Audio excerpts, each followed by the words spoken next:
Nampak ada kereta dulu-dulu pun.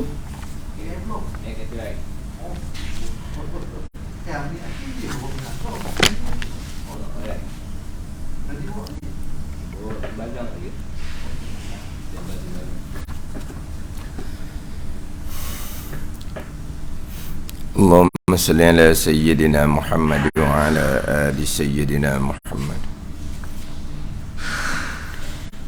A'udzu billahi minasy syaithanir rajim. Bismillahirrahmanirrahim. Alhamdulillahi rabbil alamin, wassalatu wassalamu ala sayyidil mursalin wa ala alihi wa sahbihi ajma'in. Rabbi syrah li sadri wa yassir li amri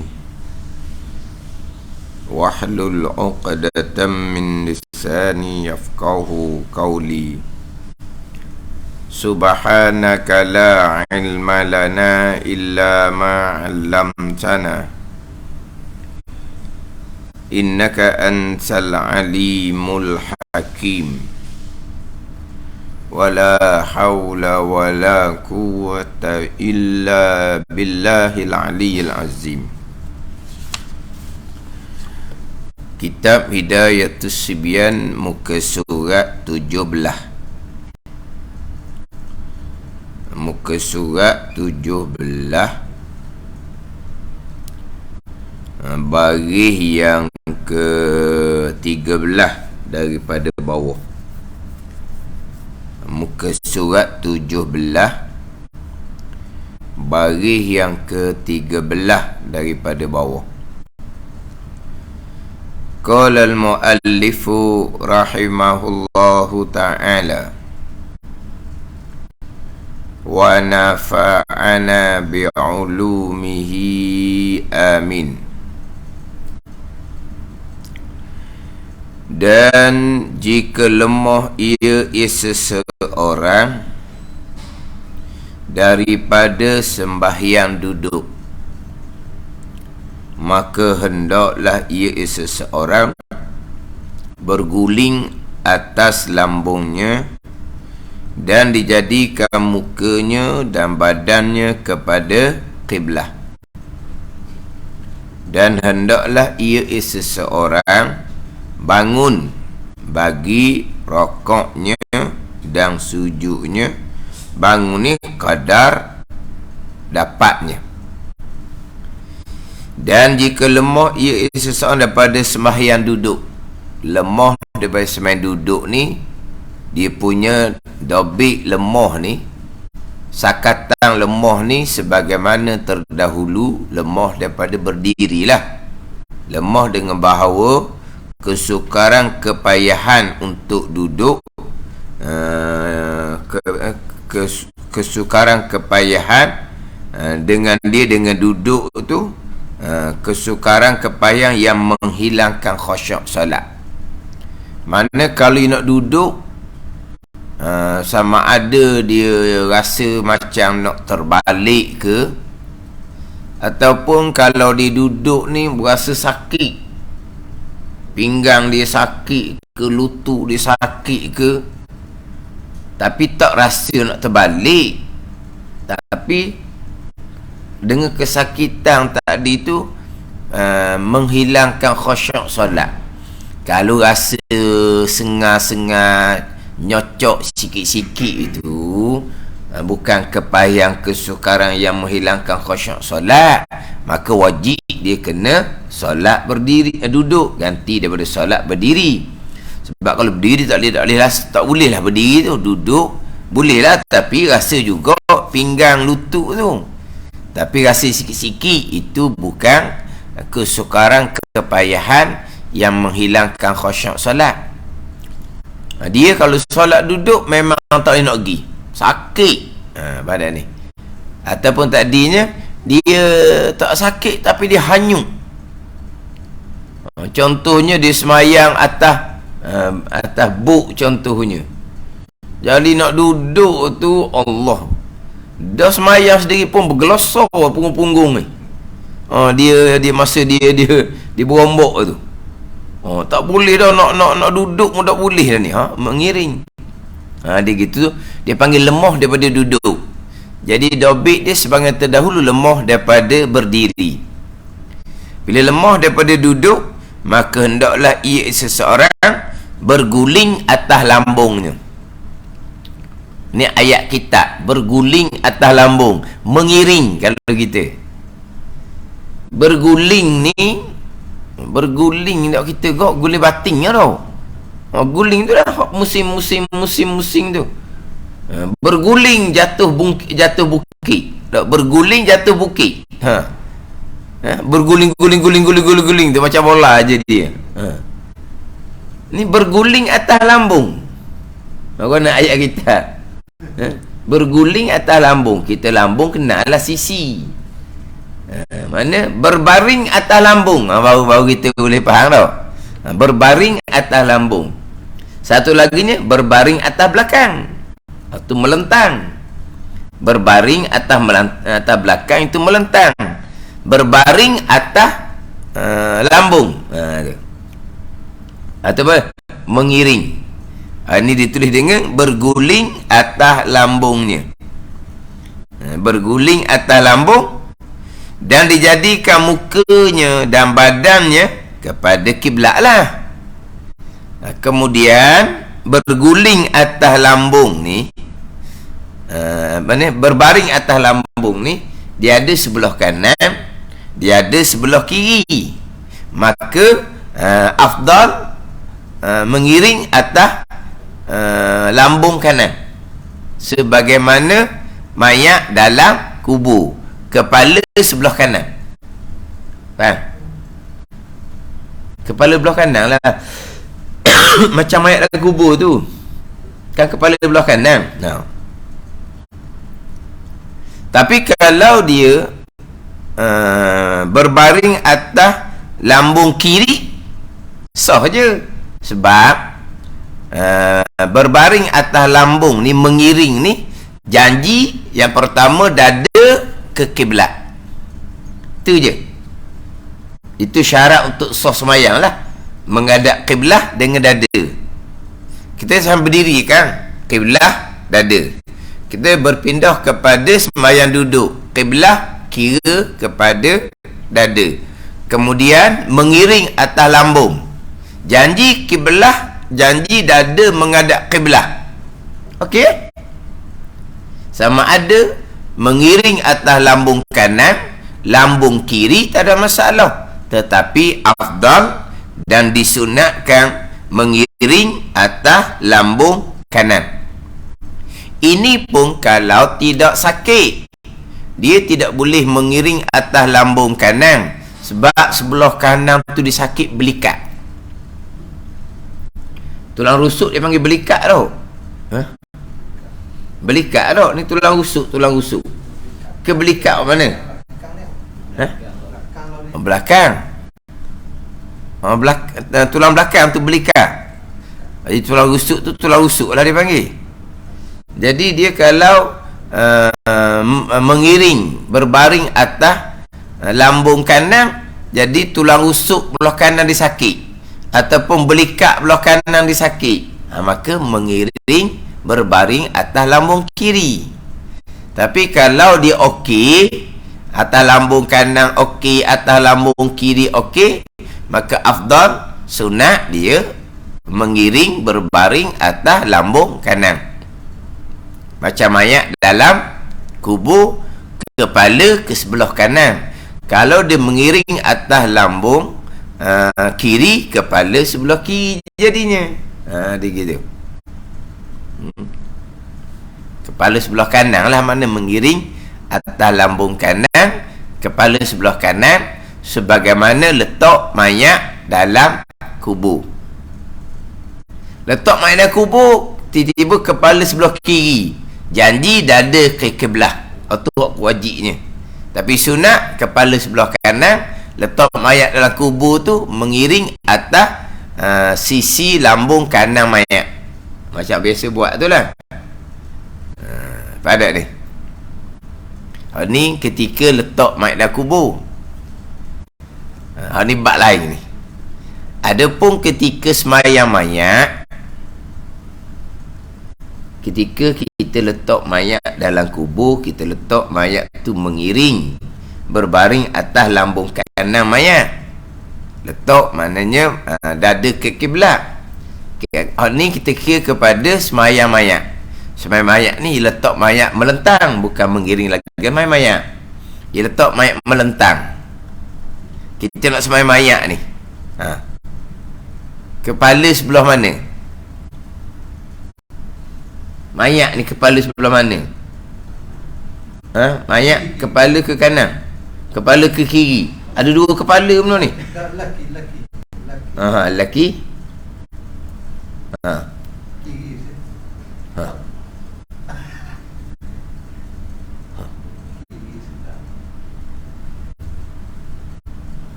Kanan kiri. Mana mayat lelaki dengan perempuan tak sama lah.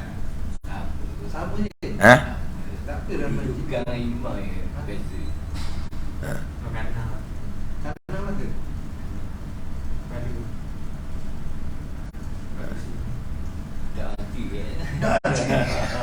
Tak mati kan. Orang mati ramai dah kita semayang tu. Orang mati tak tahu dah dia mati dah kita hidup ni. Orang mati ramai dah duduk semayang tu. Kepala belah mana? Nak ambil macam mana? Nanti tengok mati pun nak ambil macam mana? Dah mati dah ambil macam mana dah.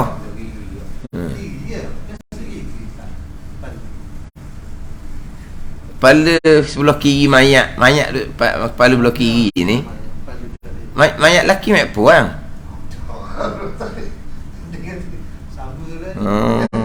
Biar kau sahih molek. Mayat kanan kepala mayat perempuan kepala sebelah kanan, mayat lelaki kepala sebelah kiri. Barulah cerita bab kedudukan imam. Yang pertama kedudukan mayat tu. Mayat perempuan kepala sebelah kanan, mayat lelaki kepala sebelah kiri.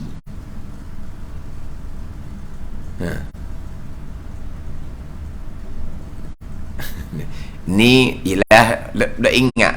Ni adalah hak tugu ngajar. Macam nak ingat. Kepala belah kanan ke kepala belah kiri. Dia buat apa? Pengecaman. Kita ni. Kita semayang kita pegang mana? Satu tangan belah atas, satu tangan belah bawah kan? Gini. Buat bandingan. Orang lelaki belah atas ke belah bawah? Atas. Maka kalau mayat lelaki sebelah ni. Kalau perempuan belah bawah kan? Mayat perempuan kepala sebelah sini. Boleh ingat tu? Mudah nak ingat tak? Ni kita semayang, kita pegang tangan gini. Ada ni, mana belah tangan belah atas tu masa berdiri, masa baca Fatihah tu lah. Jadi orang lelaki belah atas, perempuan belah bawah. Manakala mayat lelaki kepala sebelah kiri, kalau mayat perempuan kepala sebelah kanan. Ada di masjid aku tu ada gambar. Masjid aku ada tak ada ingat apa. Allah. Masjid aku tu besar je gegung bira-bira mimbar tu. Masjid aku sebelah mimbar tu, dinding hadapan belah kanan tu besar gambar banyak. Mayat perempuan letak kepala belah kanan, mayat lelaki letak kepala belah kiri. Tu pun besar tu pun duk mikir lagi pula. Allah.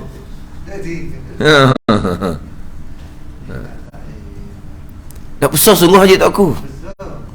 Besar rupa mayat. Bukan kanan belaka. Mayat perempuan kepala belah kanan, mayat lelaki kepala belah kiri. Kemudian mayat perempuan Tok Imam duduk di tengah, di pinggang. Mayat lelaki Tok Imam duduk di bahu belah kiri. Tu kedudukan Tok Imam pula. Ni sunat. Tapi sunat pun boleh malu kalau tak pandai.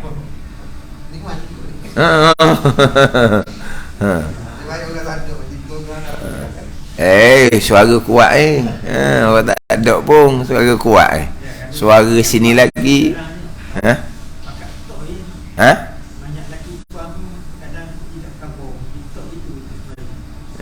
Dah sunnah Maknanya kadang-kadang boleh malu. Orang kata, kepala belah lik ning, belah lik kiri. Orang kata, kepala belah kanan lah. Pernah berlaku jadi malu lah.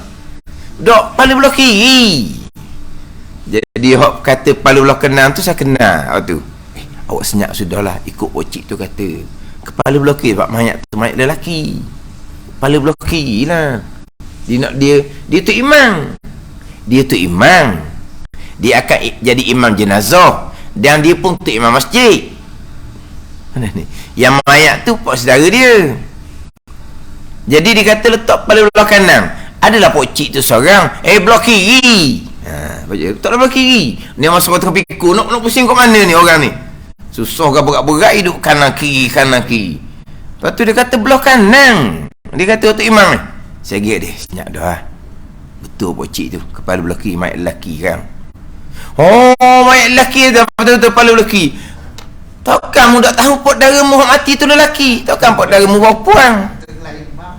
Kelah imam.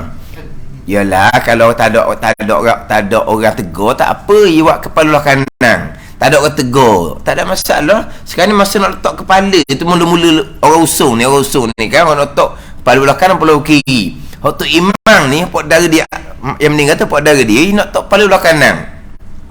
Lepas tu ada pocik seorang kata, "Dak, letak kepala belah kiri." Dia dak belah kanan, dia kata. Saya pun pergi kat dia, tak payahlah ikut pocik tu kata. Memang kepala belah kiri sebab mayat lelaki. Betul dia kata. Kepala belah kiri. Saya lupa mayat lelaki. Mu tak tahu awak mati tu pot darah kamu tu lelaki ke ingat pot darah kamu perempuan? Dia masa tu. Ialah sunat tapi tak kena raya malu lah. Kita dia tu imam. Dia memang tu imam masjid dan dia akan menjadi imam solat jenazah pot darah dia. Hak pocik ni anak beranak je lah. Masa nak letak mayat tu, dia nak letak kepala belah kanan, pocik kata, "Dok, letak belah kiri." Satu kisah tu, tukang mandi dengan tu imam. Ni tukang mandi mayat. Ni tu imam masjid dan dia lah biasa dia imam solat mayat. Jadi masa letak mayat tu, tukang mandi kata, kepala belah kiri mayat lelaki ni. Tu imam tu kata belah kanan. Dah dia kata dalam kitab ada belah kiri. Mana? Ni belah kiri. Lepas tu imam kata, belah kanan dah kitab kata belah kanan. Dia sebut nama kitab. Hak tu kaman ni pun tak senyap. Dah belah kiri. Belah kiri. Tapi masa tu ikut tu imam kata ada dalam kitab. Dia reka je. Sama masa ke dia tu tukang mandi, macam mana tu imam? Mayat lelaki kepala kanan kiri. Belah kiri dia kata belah kiri. Berapa itu awak kata ada dalam kitab belah kanan? Jadi malu tu imam. Ni tukang mandi mayat je. Yelah, benda sunat pun ada orang dia penting sebab sunat ni kenapa kita nak buat hak tak sunat? Memanglah sos main mayat, tapi kenapa nak buat hak tak sunat? Sunat je sunat. Jangan je gitu. Kata malu. Jadi pengecaman dia gitulah ni. Jadi orang lelaki belah atas, perempuan belah bawah. Ingat, kalau mayat ni belah kiri kepala, mayat perempuan belah kanan kepala. Gitulah. Letak mayat depan tu. Cuma sekarang ni nampak macam orang tahu dah lah kanan kiri tu kebanyakan. Dulu memang letak belah kanan belaka, kurang pendedahan dulu. Sekarang ni dah. Kalau kita tengok mana kalau mayat perempuan tak ada masalah, memang orang tahu letak kepala belah kanan. Mayat lelaki jadi isu sebab orang dulu biasanya letak kepala mayat belah kanan belaka. Mayat perempuan belah kanan, mayat lelaki belah kanan. Mayat perempuan betul lah belah kanan, mayat lelaki belah kiri. Jadi sekarang ni biasa tak ada benda dah lah. Memang orang buat tu betul lah. Bukan kanan belaka. Kepala belah kanan ketika letak mayat mengiring atas lambung kanan ketika dalam kubur. Tu barulah kepala belah kanan. Jadi ni kita bicara berkaitan dengan orang yang lemah daripada duduk di solat melentang atas lambung kanan ke kiri, sunat atas lambung kanan dalam keadaan dada menghadap kiblat. Dia kalau dalam keadaan dada menghadap kiblat, mengiring atas lambung kiri pun dada menghadap kiblat juga, itu hak wajib. Jadi mengiring atas lambung macam di sini dia tak sebut, hendaklah ia berguling atas lambung. Mana melentang mengiring atas lambung, atas sisi kanan kiri tidak dinyatakan. Dan jadikan mukanya dan hadapan badannya kepada kiblat, ini disebutnya. Mana muka dan badan dada ke kiblat, sama ada letak atas lambung kanan ke lambung kiri ke, janji dada ke kiblat, bukan dada membelakangkan kiblat. Cuma disunatkan berbaring mengiring atas lambung kanan. Jikalau lambung kanan tu tak sakit lah. Ini bagi orang yang lemah daripada duduk. Dan hendaklah ia seseorang bangun bagi duduk, bagi rokok dan sujudnya kadar dapat. Daripada mengiring dia tadi tu, takbir, baca Fatihah, baca surah, sampai masa nak rokok, dia wajib kena bangun kepada duduk. Bukan bangun kepada berdiri, sebab dia sudah lemah daripada berdiri sebelum tu dah. Dia lemah daripada berdiri, main duduk. Lemah daripada semai duduk, sembahyang mengiring. Ketika mengiring ni, takbir, baca Fatihah, baca surah, sahabat yang nak rokok, dia wajib kena bangun. Bangun mana? Bangun kepada duduk, untuk rokok dalam duduk. Kemudian iktidal boleh mengiring semula. Tak mengiring semula, masa sujud kena bangun pula. Iktidal dia boleh mengiring. Tapi untuk rokok, dia wajib kena rokok dalam duduk. Kemudian sujud pun dalam duduk. Sujud pun dalam duduk. Sampai ada sujud dia tu, sujud kena bumi tu juga anggota, ataupun hanya sujud tunduk badan ke hadapan sekalipun, dia wajib kena sujud hal keadaan duduk. Qada sedapatnya. Tetapi kalau mengiring dia tadi, nak bangun kepada duduk untuk rokok dan sujud, tak mampu, maka rokok sujud isyarat dengan badan ketika dalam mengiring tu. Ni wajib kena bangun untuk rokok dan sujud ni jikalau kuasa. Sebab tadi masa takbir, baca Fatihah, baca dia lama, dia tak boleh nak duduk, memang dia sakit. Jadi dia pun solat mengiring.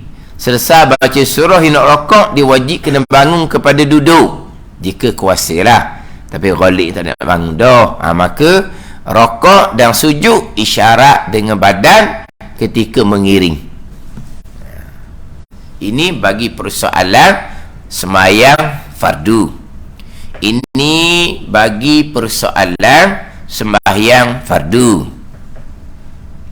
Sembahyang fardu, Nabi perintahnya salli qa'iman, fa illam tastati' fa qa'idan, fa illam tastati' fa ala janbin, fa illam tastati' fa mustalqiyan, la yukallifullahu nafsan illa wus'aha. Ini sembahyang fardu. Nabi kata, semayanglah kamu hal keadaan kamu berdiri. Maka jika kamu tidak kuasa berdiri, maka semayanglah oleh kamu hal keadaan kamu tu duduk. Dan jika kamu tidak kuasa atas duduk, maka semayanglah kamu hal keadaan kamu atas lambung, mengiring atas lambung. Dan jikalau engkau tidak kuasa mengiring atas lambung, maka hendaklah kamu semayang hal keadaan kamu melentang atas belakang. Ini bagi solat fardu. Wajib berdiri, tak kuasa pindah pada duduk, wajib duduk, tak kuasa pindah pada mengiring, kemudian pindah pada melentang. Ada pun sembahyang sunat lain. sembahyang sunat ni berdiri tidak menjadi rukun pada sembahyang sunat. Man shalla qa'iman fahuwa afdal. Siapa yang solat sunat hal keadaan berdiri, maka ia afdal. Afdal je, bukan wajib. Wa man shalla qa'idan falau nisfu ajal qa'im. Dan siapa yang solat sunat hal keadaan duduk, maka baginya pahala setengah daripada pahala orang sembahyang berdiri. Ada ni. Ni sembahyang sunat ni dia gagah tapi main duduk. Boleh pahala Nabi kata setengah daripada pahala orang sembahyang berdiri. Wa man shallana iman falau nisfu ajal qa'im. Dan siapa yang solat hal keadaan tidur, makna mengiring atas lambung, maka baginya pahala setengah daripada pahala orang sembahyang duduk. Dia sembahyang berdiri afdal, Nabi kata.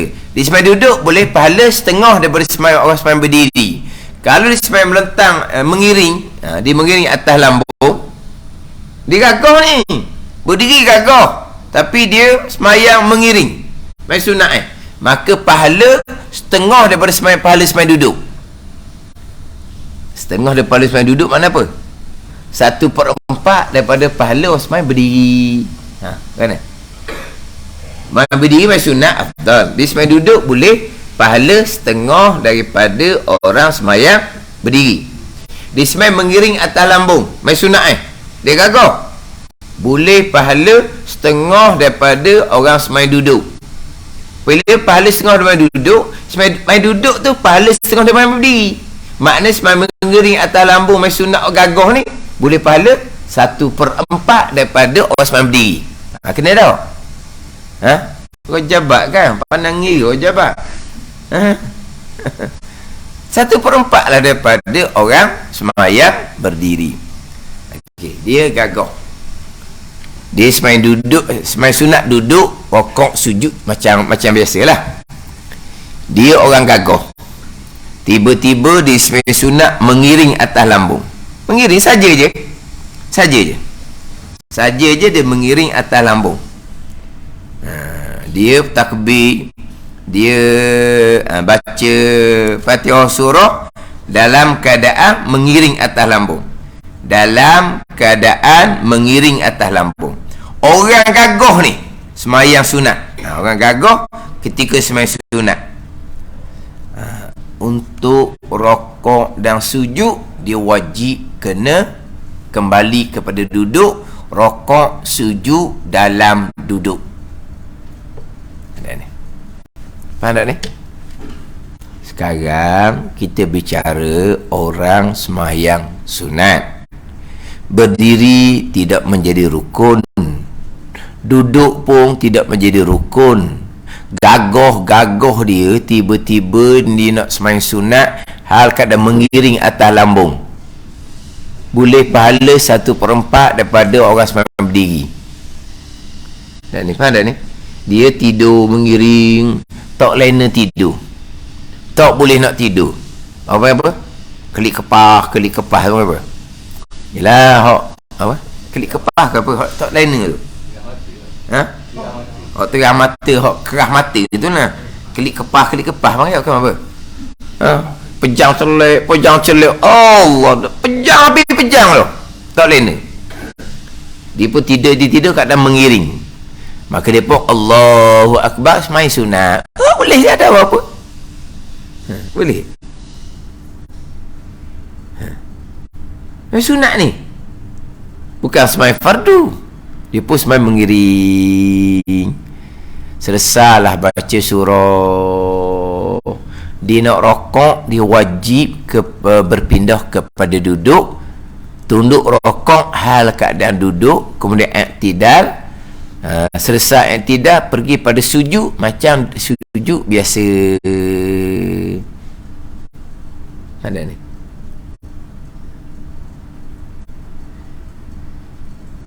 Dia semai menggini atas sisi atas lambung mai sunat, dia gagah. Sampai selesai baca Fatihah dan surah, nak berpindah pada rokok, dia tak boleh rokok dalam mengiring tu dengan isyarat dengan tubuh untuk rokok. Tidak memada. Dia wajib kena bangun kepada duduk, Barulah rokok, i'tidal, kemudian sujud macam biasa. Selesai 2 kali sujud, nak berpindah kepada rakaat kedua baca Fatihah, dia pun mengiring semula. Selesai baca Fatihah surah, untuk rokok sujud dia pun bangun duduk semula. Dia pun rokok sujud dalam duduk. Sujud macam biasalah. Rokok solat duduk ni tunduk ke hadapan. I'tidal, kemudian sujud yang pertama tu sujud atas latar macam biasalah. Sujud atas lembek lah ni, sebab dia tidur atas lembek ni kan. Kemudian selesai sujud yang kedua, tasyahud akhir, dia pun mengiring semula. Baca tasyahud akhir sampai ke salam. Ini semai sunat. Orang gagah. Tak ada kerja kan? Semayang. Daripada kelip kepala, duk menung, duk nyanyi tu, apa otak tak duk kerja? Duk nyanyi je. Semayang lah. Ni semayang. Dan kalau duduk, kalau semayang bukan kata baik duduk lalu, baik berdiri lah kalau semayang, kalau gagah. Tapi malah nak berdiri, duduk malah nak duduk, mengiring lah, malah duduk kau. Sebab apa? Semayang sunat ni dia tak berat mana. Kalau lah kau contohlah, dia jenis orang hafal Quran, dia pun takbir, niat semayang sunat, niat saja aku nak semayang kerana Allah. Berapa rakaat dia tak niat? 1 ke dia tak niat, tak ada masalah dia tak niat rakaat. Dia pun mengiring ni, tidur mengiring. Semayang ada tempat tidur bersuci daripada najis, dia pun baca Fatihah. Dia pun bacalah surah Quran hak dia apa. Baca satu surah dia baca. Dalam semayang ni, bukan dalam duduk saja, dalam semayang. Barulah mari ngatu selesai baca surah tu, lepas tu nak rokok, duduk semula, rokok, i'tidal, sujud dalam duduk macam biasa. Selesai sujud yang kedua, tasyahud mengiring semula sampai ke tasyahud wisalah. Lepas tu ngatuk belakang, baru boleh tidur. Semua sunat. Lepas tu dia tak dirukun berdiri. Sebab apa? Sebab dia banyak. Malah berdiri, main duduk. Duduk pun malas, main mengiring. Mengiring pun malah. Lepas tu duduk menyanyi. Baik semayang mengiring. Cuma orang semayang sunat mengiring dalam keadaan dia gagah, maka untuk rokok sujud dia wajib bangun kepada duduk. Untuk lakukan rokok dalam semayang duduk, kemudian sujud macam biasa. Satu pandangan dah. Satu pandangan dah. Dia semayang sunat, gagah dianya, dia semayang mengiring atas lambung kanan, kira lah atas lambung kanan lah, disunatkan seumpama tu. Sampai masa nak rokok sujud pun tak payah bangun kepada duduk. Rokok sujud dan kadang dengan isyarat dengan tubuh sahaja. Maka pandangan ni orang puan boleh pakai. Sebab orang perempuan, kita orang lelaki mudah nak sembahyang. Sebab kita aurat antara pusat dan lutut. Dan kita tidur pun memang kita pakai kain, pakai seluar, pakai baju, ke tidur gitu je. Maknanya tapi orang puan bermasalah. Sebab orang perempuan ni aurah dia banyak, malaikat muka dan dua tangan je. Maka orang perempuan ni masa nak semayang, dia pun tutup dengan selimut. Dia pun tutup dengan selimut. Padahal dia tutup dengan selimut. Dia tutup dengan selimut. Tutup selimut tak pakai, tutup habis ke muka-muka tau. Dah boleh ke semayang tutup muka? Kenapa tak boleh semayang tutup mukanya? Boleh tutup habis tutup. Buat apa dah selimut tu? Semayang. Tapi kalaulah masa rokok dia kena bangun kepada duduk, boleh juga. Tapi selimut tu kena tutup juga pada masa dia duduk. Payah sikit. Tapi kalau kekalkan dalam mengiring, mana untuk rokok pun isyarat dengan tubuh. Allahu Akbar, gerak tubuh ke hadapan, dia semua mengiring. Subhana rabbiyal azimi wa bihamdih 3 kali, sami Allahu liman hamidah, betul balik tubuh. Kemudian Allahu Akbar, tunduk lagi banyak. Tubuh ni lebih daripada rokok tadi, isyarat pada sujud. Baca tasbih dalam sujud. duduk antara dua sujud, betul balik semula tubuh. Jadi kalau orang perempuan sembahyang sunat mengiring dalam selimut tu, tak ada masalah sebab dia tak payah bangun. Kalau nak bangun kepada duduk juga untuk rokok dan sujud orang perempuan tadi, selimut tengah tutup molek lah, orang tengok duk congok je selimut penuh. Semayang. Lepas tu nak sujud macam sujud lah. Janji dahi jangan terhalang dengan selimut tu. Sujud kena latar, kena lembek molek-molek sujud. Selimut tidak menutupi dahi, tapi dia kelubung selimut tu sebab apa? Nak menutupi aurat. Aku tengok apa benda tu, tadi duduk mengiring, lepas tu bangun duduk congok pula perempuan ni, tutup dengan selimut, semayang sunat. Sunat apa tu? Sunat witir. Berapa rakaat? 11 rakaat. Mana? Dah nak berdiri malah. Sebab tak bercadang nak semayang, nak tidur. Wudu ada, tapi tak lena nak tidur. Tak nak tidur. Lepas tu bangun semayang sunat berdiri, malah nak bangun berdiri. Lepas tu bangun duduk, bangun dekat solat ada duduk. Dah duduk payah ni, nak kena pakai je semayang. Pakai mengiring gitulah, selimut molek-molek. Orang puas, orang lelaki tak ada masalah dah. Aurah dia sikit je, antara pusat dan lutut je. Orang puas. Jadi semayang sunat, orang yang kuasa semayang sunat, dia mengiring. Persoalan yang timbul khilafnya, selepas selesai baca Fatihah dan surah, nak rokok, nak sujud, satu pandangan dia tidak boleh rokok sujud isyarat dengan tubuh dalam keadaan mengiring. Dia wajib kena bangun kepada duduk untuk lakukan rokok dalam duduk dan sujud macam biasa di lantai. Satu pandangan, orang yang sembahyang sunat yang kuasa berdiri ni, dia malah berdiri malah duduk, dia sembahyang mengiring atas lantai, atas lembek. Sampai masa rokok sujud, satu pandangan dia boleh rokok sujud hanya isyarat dengan tubuh sahaja. Tunduk ke hadapan untuk rokok, tunduk ke hadapan untuk sujud yang lebih banyak daripada tunduk ke hadapan kepada rokok. Dia gitu. Atau hak semayang sunat yang kuasa berdiri.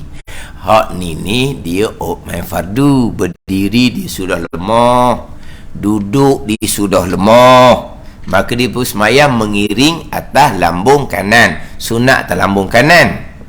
Selesai baca Fatihah surah, untuk rokok dia wajib kena bangun kepada duduk untuk melakukan rokok dalam keadaan duduk, iktidal, sujud atas latar macam biasa. Tapi kalau orang yang solat mengiring tadi semayang fardu, yang sudah lemah daripada duduk, dia memang tak kuasa nak bangun kepada duduk, maka dia rokok sujud isyarat dengan tubuh dalam keadaan solat mengiring.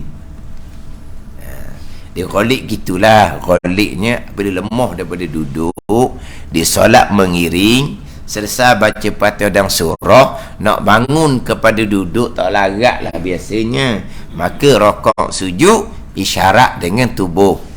Tapi kalau dia memang lemah daripada solat duduk, tapi selesai baca Fatihah surah, boleh bangun sekejap ni untuk rokok dan sujud, maka dia wajib kena bangun kepada duduk untuk melakukan rokok dan sujud kalau dia kuasa.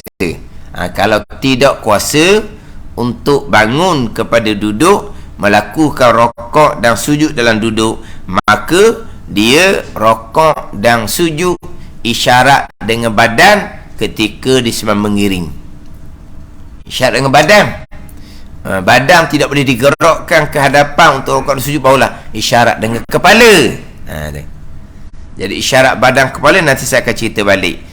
Tapi untuk permulaan ni, orang semayang mengiring atas lambung kanan ni, dia isyarat dengan badan. Tak kuasa boleh isyarat dengan kepala, tidak kuasa boleh isyarat dengan mata. Ni hak lemah daripada duduk solat, berbaring atas lambung, mengiring atas lambung.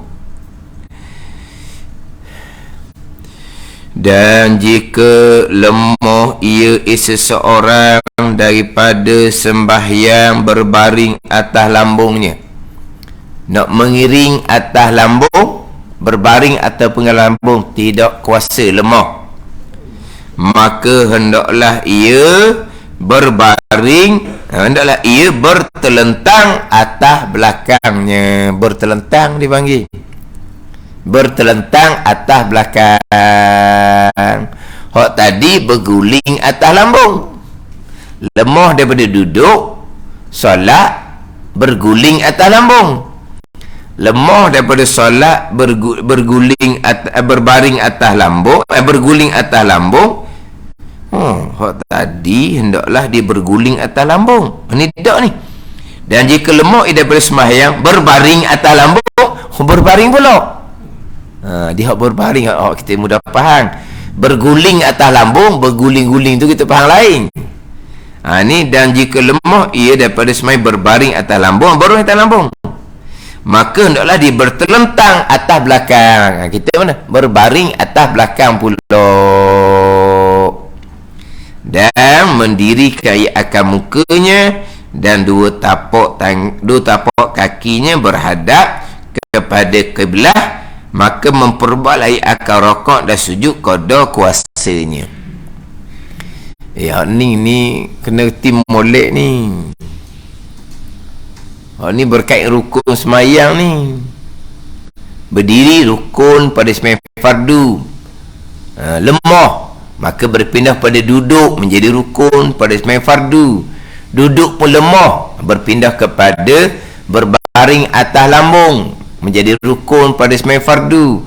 Lemah daripada berbaring atas lambung, maka berpindah pada rukunnya kepada berbaring atas belakang. Ini. Dan bak lemah ni tak kuasa ni kehidupan.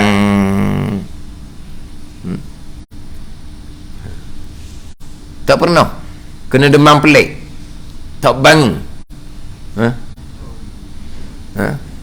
Kena demam pelik, tak bangun je macam berpusing-pusing dunia ni. Dah bedak itu kata pergi ke laut. Dah yelah mabuk laut kan. Kalau bangun je, bangun tak boleh lah. Mana bangun pada duduk kan, kata itu kan berpusing-pusing kepala kan. Tu lah. Lemah daripada duduk, mengiring lah. Kata-kata tak pernah kan. Itu cerita dah kan.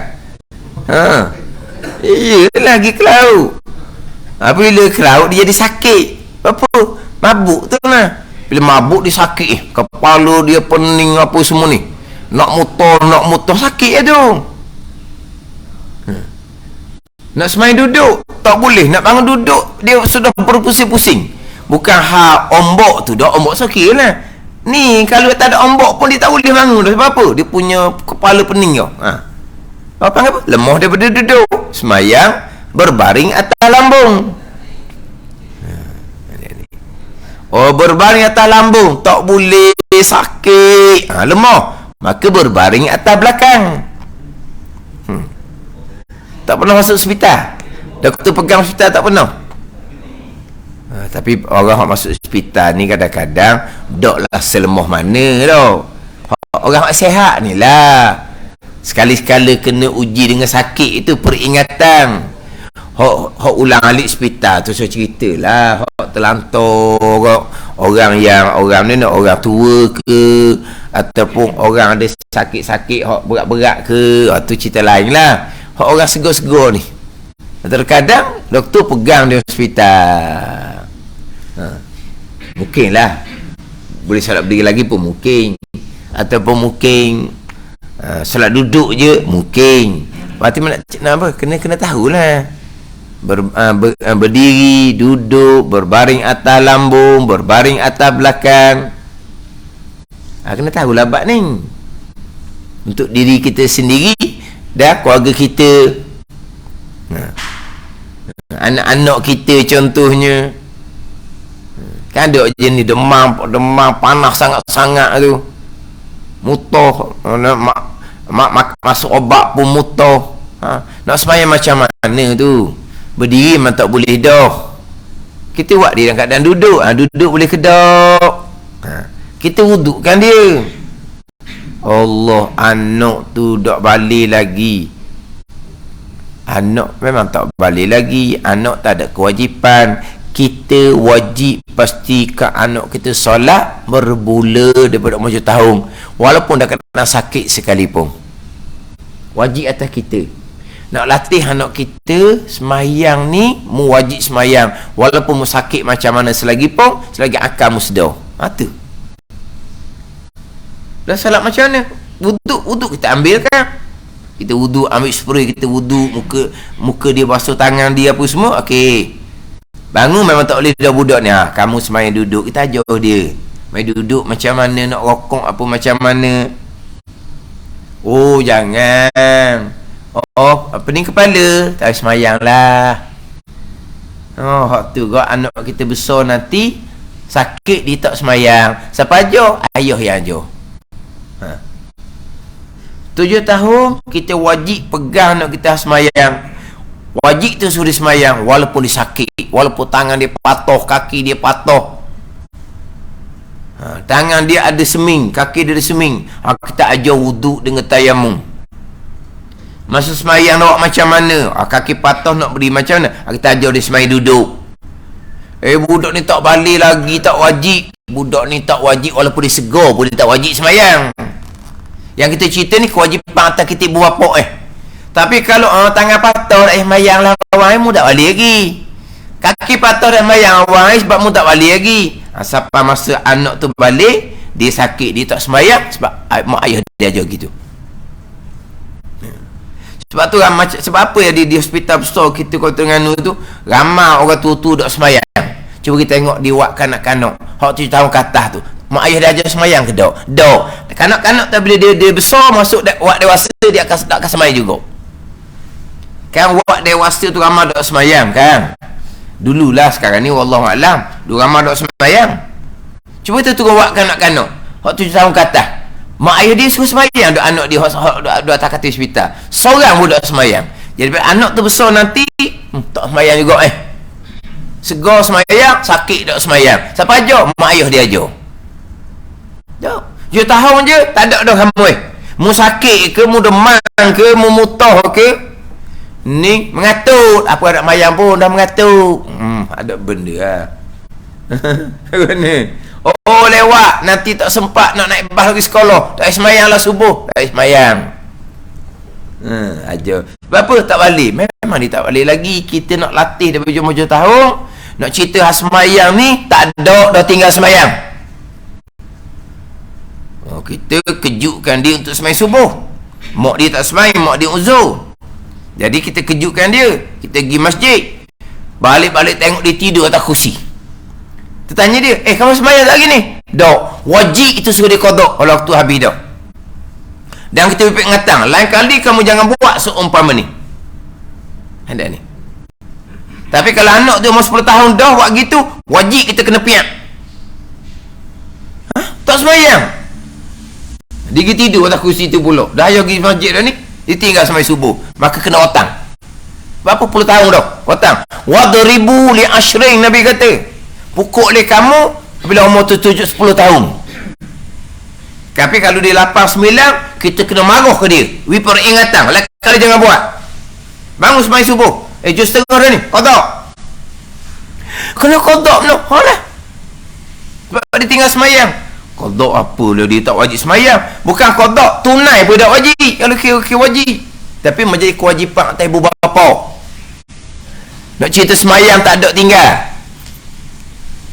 Tu penting semayang. Ni sakit tak semayang, pening tak semayang, mutah tak semayang. Bila anak kita balik segar semayang, sakit tak semayang. Atau kata di hospital, wak dewasa, orang tua mana tak semayang.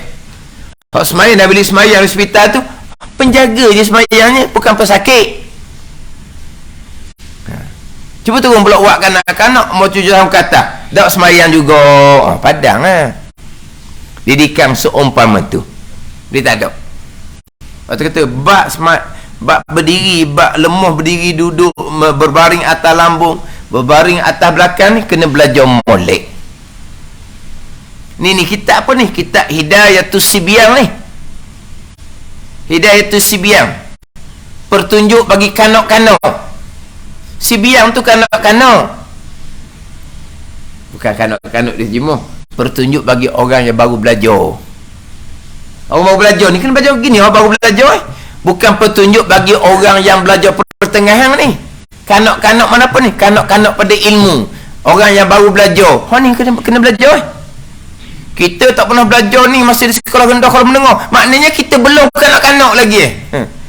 Belum kanak-kanak. Apa ni? Bayi. Bayi, baby. Ni kanak-kanak Kalau ni tak belajar lagi, makna apa ni? Bayi baru, baby baru. Nak naik kepada tangga kanak-kanak. Ini petunjuk bagi kanak-kanak ni, bukan bagi orang belajar pertengahan, bukan ni. Orang belajar molek ni. Tapi dah sebutlah Hidayatus Sibyang petunjuk bagi kanak-kanak, petunjuk bagi orang yang baru belajar. Akan belajar seumpama ni. Semayang tidak akan gugur kewajipan ni selagi akal sedar.